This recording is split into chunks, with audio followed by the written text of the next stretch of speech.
I remember the sky that day, an endless expanse of cold, pale blue, streaked with the black smudge of distant clouds. Our formation had flown over the heart of Germany for what felt like hours, the engines of our B-17 droning steadily in my ears, almost hypnotic, until the flak began. Sharp cracks tore through the air like the snapping of brittle branches. And then, just like that, our plane shuddered violently. I felt the controls jerk beneath my hands as smoke poured from the left engine. The world outside the cockpit spun in a blur of clouds and fire. My heart thumped in my chest, not with panic, but with a strange, cold awareness of how fragile we all were. I remember the moment I knew we wouldn't make it back. One engine failed, then the next, and the pilot's voice came over the intercom, tight and strained. "Bail out, get out, now." My hands moved on their own, securing my chute, my mind strangely calm despite the chaos. I took a deep breath, looked at my crew, and nodded. Each of us climbed out, one by one, into the wind that screamed past like a living thing, cold and unyielding.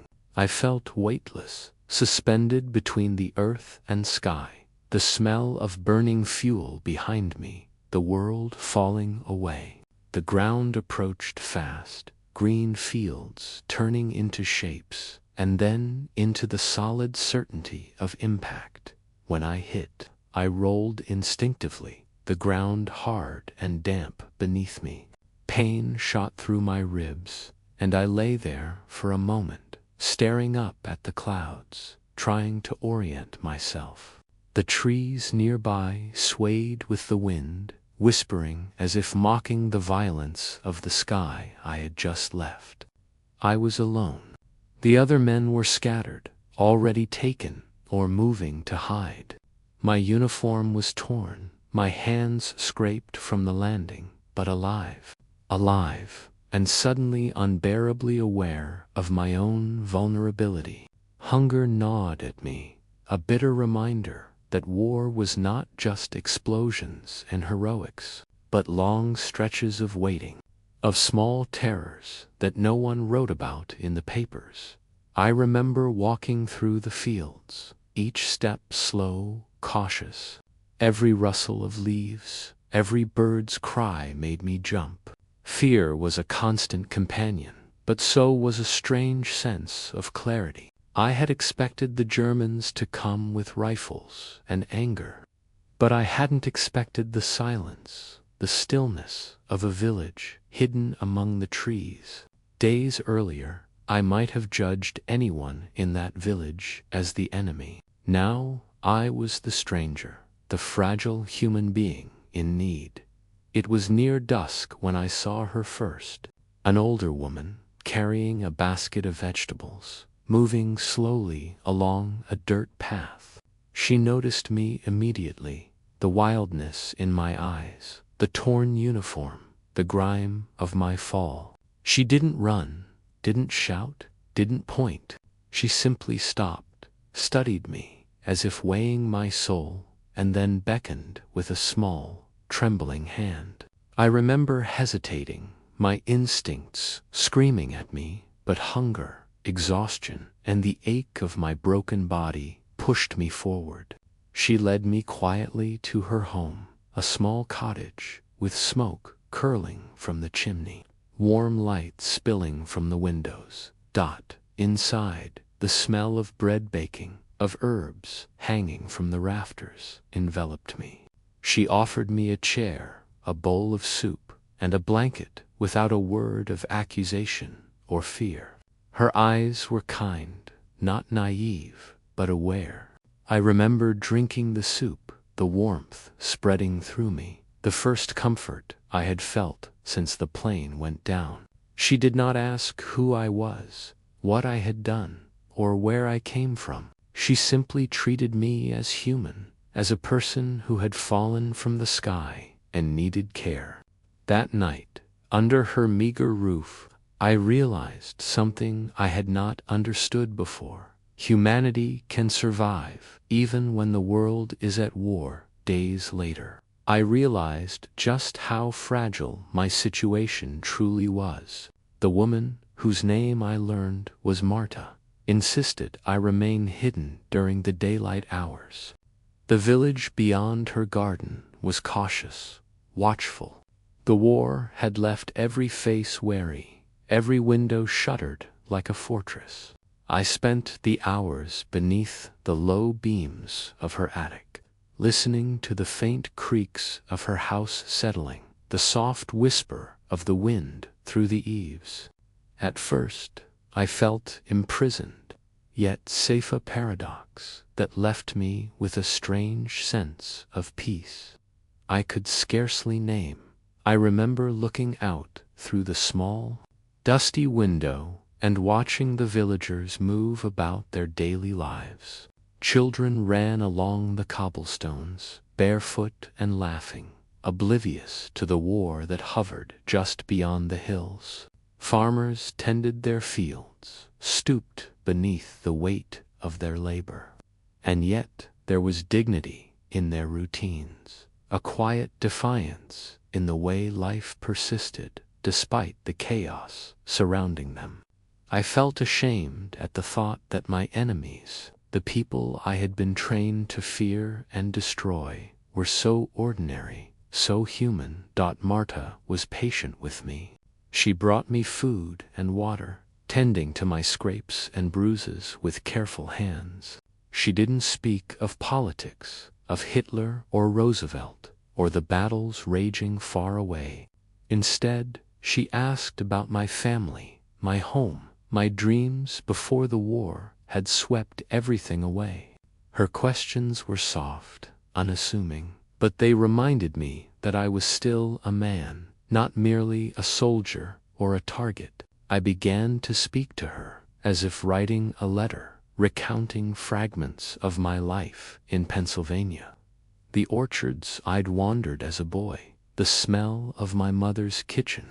In that small attic, far from the skies and bombs, I remembered who I had been before the war tried to rewrite me.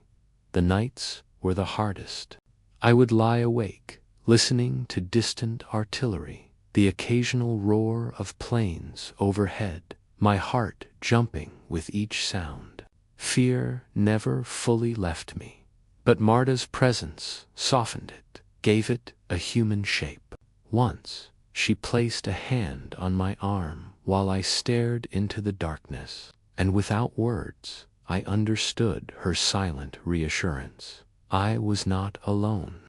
I felt gratitude, deep and unspoken, for a stranger's courage in the face of danger, for the willingness to harbor an enemy without a moment of hesitation. I remember one evening when a German patrol passed near the edge of the village. We stayed silent, the candle snuffed to a mere glow, our breaths shallow. The sound of boots crunching gravel echoed like a drum in the attic. Marta pressed a finger to her lips, her eyes wide but composed. My pulse raced, but I also realized how carefully, quietly, humanity could survive. She could have betrayed me, turned me in, yet she chose compassion over fear, kindness over duty to an oppressive regime. Over the following days, I began to venture slightly farther under her guidance. I carried messages for neighbors, small parcels of bread and medicine, and in each quiet interaction, I saw the same pattern: people capable of decency, of generosity, even when surrounded by horror. Each act was modest, almost invisible, yet it left an indelible mark on me. I thought often of my own comrades in the skies, of the hatred we had been taught to feel for every German we saw through our scopes. And yet, here, in the small gestures of ordinary villagers, I glimpsed another truth. The enemy was not a faceless monster. but a human being who could choose compassion as easily as cruelty. It was in those moments, hidden in the attic with Marta's soft presence near me, that I began to understand what it truly meant to survive, not merely to live, but to retain one's humanity when the world seemed determined to strip it away. I wrote down these thoughts as if they were letters to myself, reminders that fear did not have to dictate action, that courage could be measured not by bullets fired, but by hearts opened. When morning came, I found myself lingering near the edge of the garden, watching the first frost of the season glint across the fields. The air was sharp, biting against my skin, yet it carried a strange clarity. I remember thinking about the sky, how I had once seen it as a battlefield, but now it felt like a ceiling above a world still capable of quiet beauty. Marta moved beside me, her presence calm, steady. She offered no words, only a gentle nod toward the horizon. And I understood that she too recognized the fragility of life and the small miracles in its persistence. The days passed slowly, each filled with small, almost mundane routines that felt monumental in contrast to the chaos I had fled. I helped with chores in the garden, carried buckets of water, chopped wood, and even tried to mend a broken fence.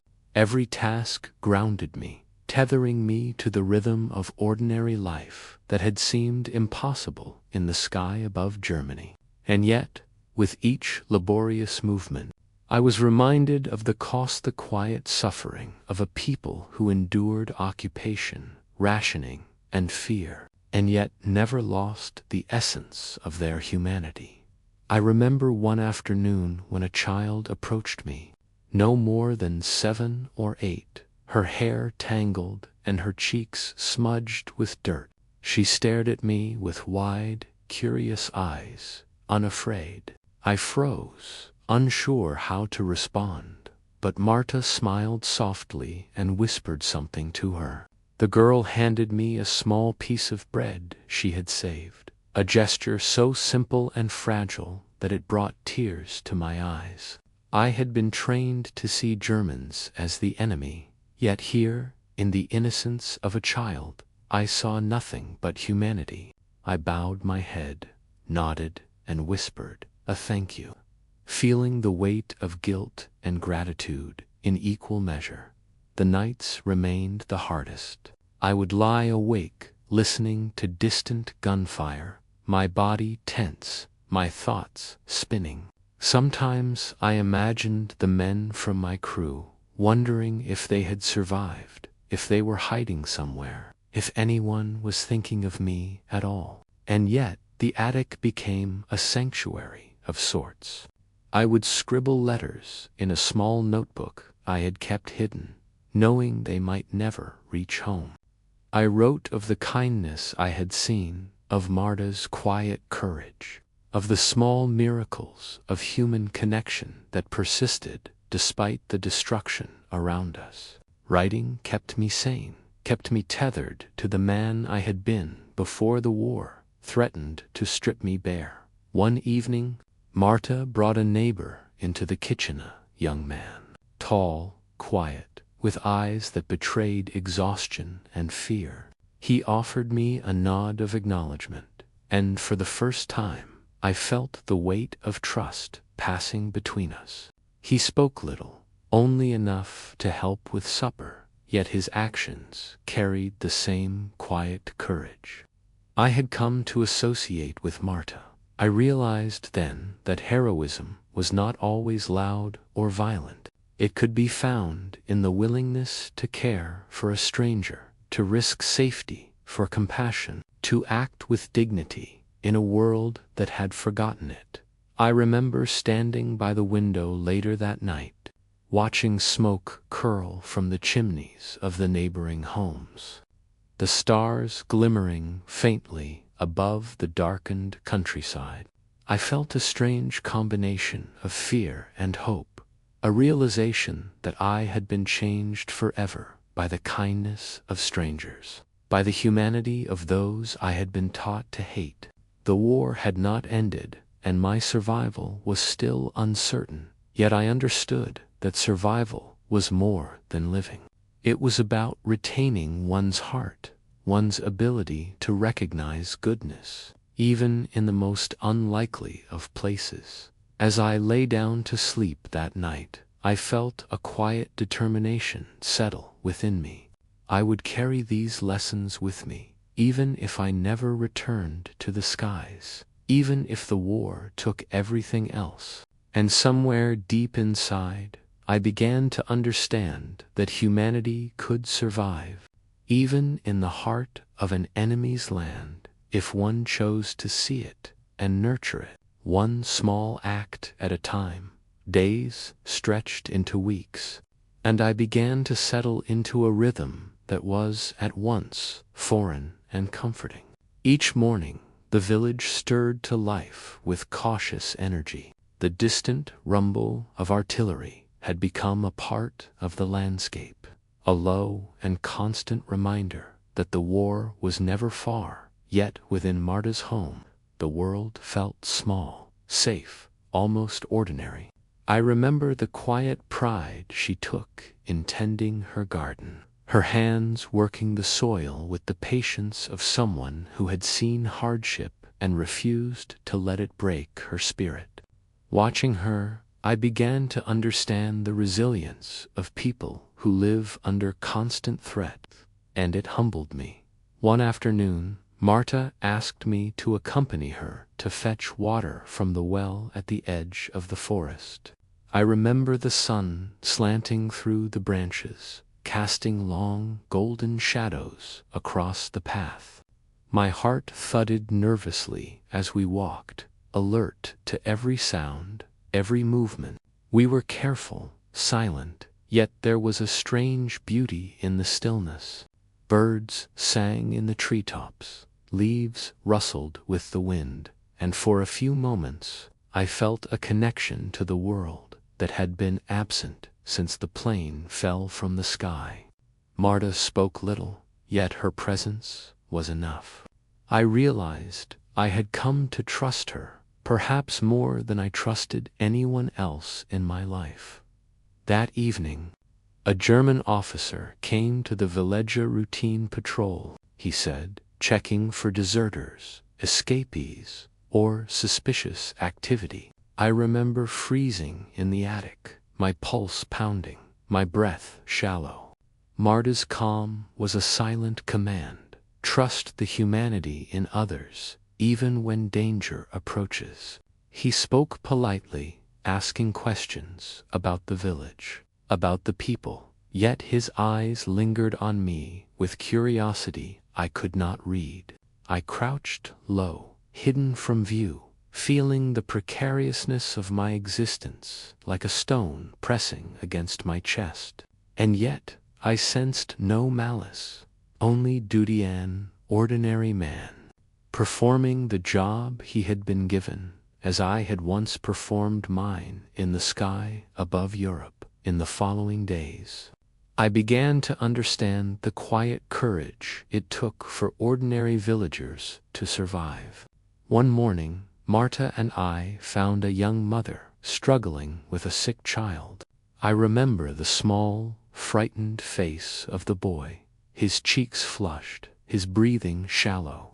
Marta moved with urgency and tenderness, and I helped as best I could, holding the boy gently while she fetched medicine from her limited supplies. That night, as the boy slept, I felt a profound sense of awe. Here were people risking everything, caring for others, with no expectation of reward, no thought of themselves, only compassion. I had been trained to destroy, to follow orders without question. Yet here I saw a different kind of bravery, one rooted not in violence, but in mercy. I remember walking through the village later, alone, reflecting on the paradox of my situation. I was a stranger, an enemy, and yet I had been embraced by people who had every reason to fear me. Each step carried a mix of gratitude and guilt. I had survived the fall from the sky, the threat of capture, the cold, hunger, and fear. Yet I had also been given something more, an understanding that humanity can persist even in the shadow of war. It was a lesson that no training, no drill, no textbook could teach. Yet it was one I would carry with me for the rest of my life. That night, trying to capture the feeling of the Datha, fear, the wonder, the quiet heroism of people who had nothing to give but their time, their courage, and their kindness, I realized that survival was not just about evading death.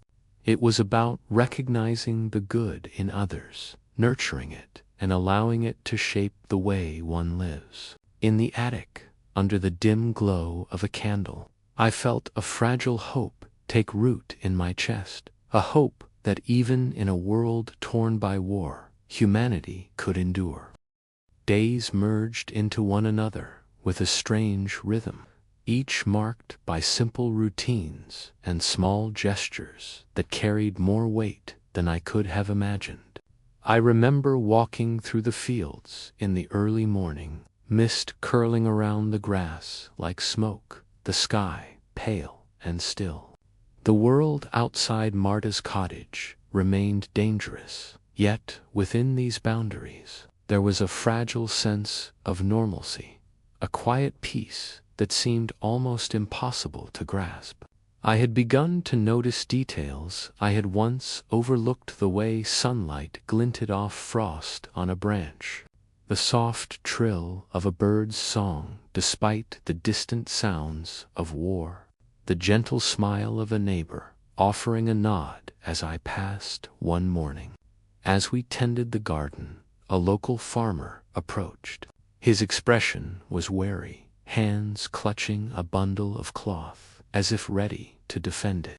I remember feeling my chest tighten, fearing discovery. Yet Marta stepped forward with calm authority, explaining that I was recovering from a fall. The man studied me, his eyes sharp, and then slowly, carefully, he nodded, offering a small loaf of bread in silent acknowledgement. That gesture, so simple and unspoken, struck me with a weight that words could never carry. I realized then that courage was not always loud or heroic. Sometimes it was quiet, measured, and entirely human. Evenings were the hardest. The darkness seemed to amplify every sound, every imagined threat. I would lie awake in the attic, listening to the wind rustle through the trees, the distant echo of artillery, the soft breathing of Marta as she slept below. Fear was never far, yet it had taken on a different shape. It was no longer just survival instinct. It was an awareness of the fragility of life, of the preciousness of each day I was given. And yet, with the fear came gratitude. I had been saved, not by luck alone, but by the selfless acts of people who had nothing to gain and everything to risk. I remember one afternoon when Marta's nephew, a boy not much older than 15, found me staring at the horizon with a faraway look. He asked me what I was thinking, and for a moment I hesitated. How could I explain the tumult of my thoughts, the guilt, the awe, the slow understanding of what it meant to be human in the midst of war? I simply told him that I was thinking of home. He nodded solemnly, as if he understood more than I could have imagined, and handed me a small wooden carving he had made, a crude little airplane. It was the first gift I had received from a German child, and I remember feeling a lump in my throat. It was a reminder that humanity could be found even in the most unlikely places. that innocence and compassion could persist amidst destruction over time. I began to feel a sense of belonging, not to the war, not to the uniform I still wore with its tattered insignia, but to the quiet, ordinary lives of the people around me. I helped where I could, learned small tasks, and gradually I became part of a community that had no reason to accept me, yet did so willingly. I learned to appreciate the bravery that did not make headlines, the courage of a woman who risked everything to hide a stranger, of a child who offered bread without hesitation, of neighbors who quietly looked the other way. I remember lying in the attic one night, writing in my notebook, the candle flickering against the ceiling beams. I thought about the men I had flown with, the battles yet to come, and the war that still raged beyond the hills. Yet, in that moment, I felt something profound, a lesson that would endure long after the planes had fallen silent, long after the bombs had stopped. I had learned that even in the darkest times, humanity could survive, could shine in small acts of kindness, in courage measured not by violence but by mercy. The tension of hiding never truly faded. Each day brought a quiet vigilance, a constant awareness that the wrong glance, the wrong word, could undo everything. I remember one afternoon when a German soldier lingered near the edge of the village, inspecting the barns and fields with careful scrutiny. My heart pounded, a low drum in my chest, as I crouched in the attic, Marta beside me, calm but tense. We waited, breath held, listening to the faint crunch of boots over gravel. And then, after what felt like an eternity, he moved on. I exhaled, my body trembling despite the relief. And I realized something profound. Every moment of kindness I had received here had been fragile, a gift extended despite danger, not because it was safe in the quiet days that followed. I began to understand the courage it took to maintain that kindness. Marta continued her routines, tending the garden, preparing meals, caring for neighbors. Each small act felt monumental now. I remember helping her carry water, feeling the chill of the spring against my skin, the sun warm on my back, and thinking about how ordinary life could feel miraculous when it had been nearly lost. I saw neighbors sharing what little they had, children helping their elders, and strangers offering smiles that carried trust. The war had not extinguished their humanity. It had made it sharper, more deliberate, more precious. I remember one evening, sitting by the fire, listening as Marta hummed a tune I didn't know. The warmth of the room, the smell of cooking bread, and the soft glow of the lamp made the attic feel impossibly far from the sky where I had fallen, from the plains and the flak, from the endless chaos of the front. In that warmth, I realized how completely my understanding of the enemy had shifted. I had flown over Germany, thinking of the people below as targets, faceless obstacles. Yet here, they were ordinary human beings, capable of extraordinary compassion. I felt a swell of gratitude so deep it was almost painful. One night, Marta confided in me quietly. She spoke of fear, of loss, of neighbors who had vanished in the night, of husbands and sons taken by the war. Yet she spoke also of hope, of perseverance, of the choice to act with kindness despite the world's cruelty. I listened, my eyes tracing the cracks in the plaster, the flicker of candlelight on the ceiling, and I felt a strange kinship with her, not as a soldier or prisoner, but as a human being trying to survive with dignity intact. That night, I understood that the war had not made people enemies. It was the choices imposed by circumstance that had tried to strip us of our humanity. I remember the day a wounded man stumbled into the village, a soldier from the front, desperate and exhausted. Marta and I helped him quietly, wrapping his wounds, offering food, and guiding him to a hidden place to rest. He was a stranger, a man trained for violence, yet his relief was palpable. And I realized that even in the midst of conflict, empathy could prevail. I saw it in the villagers, in Marta, and now in myself.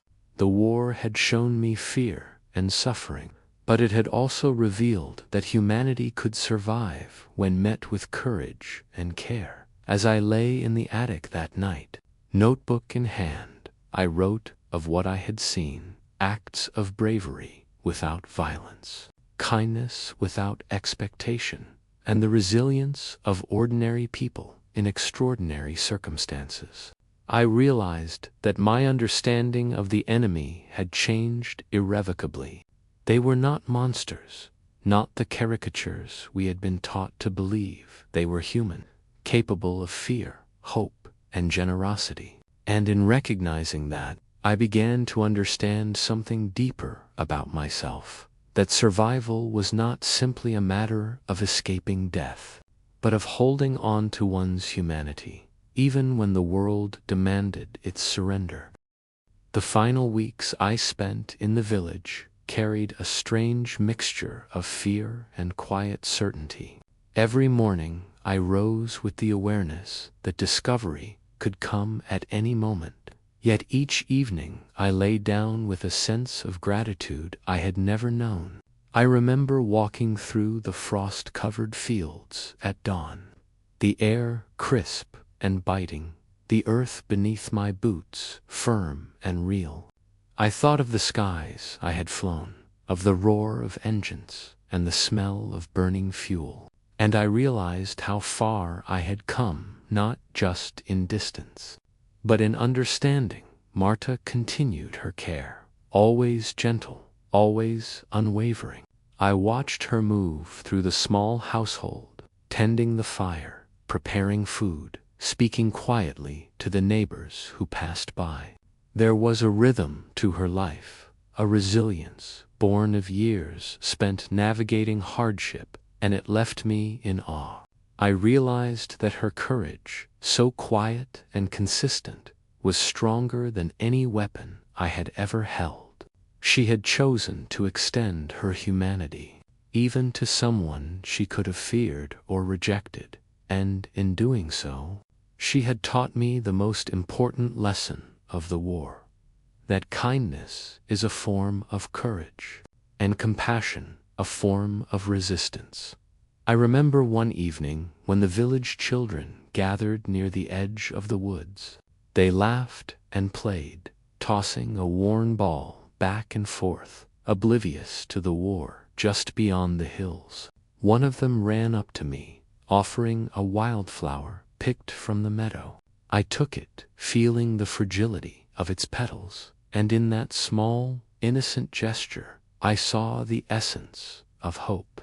It was a reminder that life persisted, that even in the shadow of violence, people could nurture beauty, laughter, and love.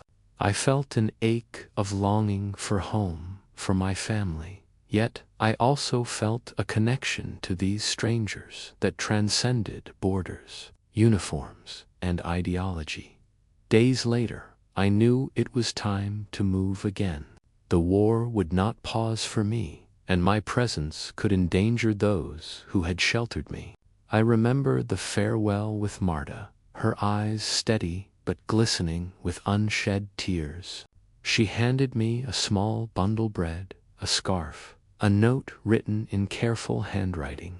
I held her hands for a moment, feeling the strength in her grip, and I whispered my gratitude, knowing words could not convey the depth of what I felt. As I left, I glanced back at the cottage, at the fields, at the ordinary lives that had shown me extraordinary humanity.